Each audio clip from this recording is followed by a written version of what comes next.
I want to talk about the original gang, right? Leonard Yes. P. Howell. Correct me if I'm wrong, but it seems like history has kind of left this Brethren out. Definitely. And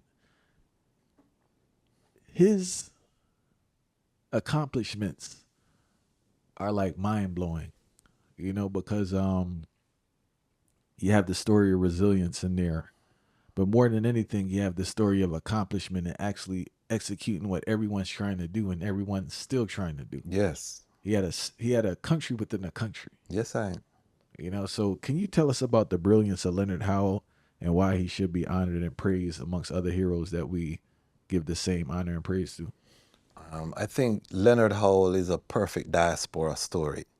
Born in Jamaica, he migrates to America. He's among Marcus Garvey in New York. He's watching this confluence of black nationalism, black power in Harlem at a critical time.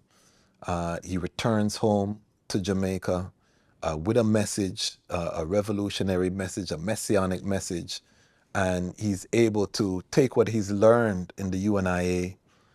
He's able to take his encounter with the Indian community in St. Thomas Jamaica. vibing. Yes, he's able to take all of his um, teachings, and because they were the drumming that they were doing at Pinnacle was Kumina, so he was able to take the African retention, and he actually built a thriving community when the police raided Pinnacle, and Pinnacle was the site of where Leonard Howell had his community.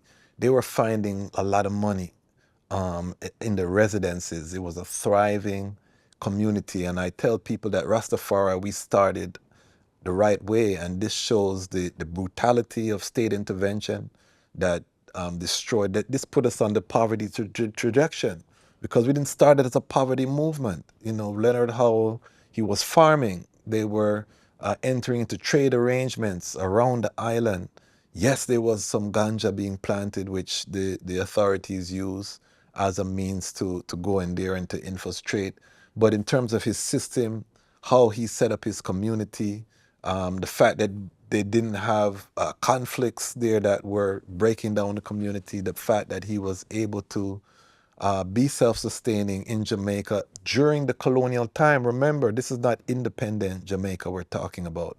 We're talking about a Jamaica that's dominated by the British.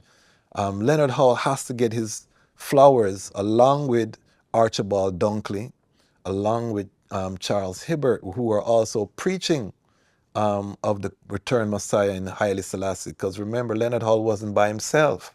This was a wave that had come through that were infecting because black people had never seen anything like the coronation of His Majesty.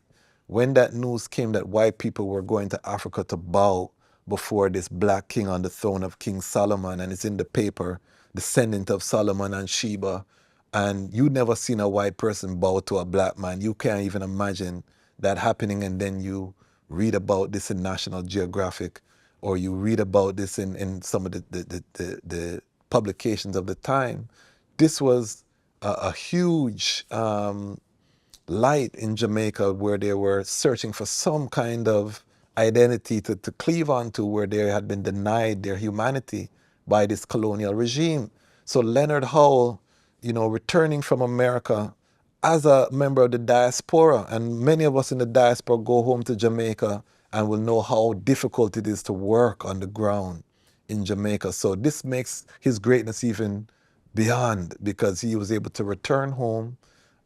Coming from the diaspora, he was able to set up this community that was thriving, that had it not been raided, would have set Rastafari on a trajectory where we would have been one of the top trading um, communities in Jamaica. We would have had a prosperous foundation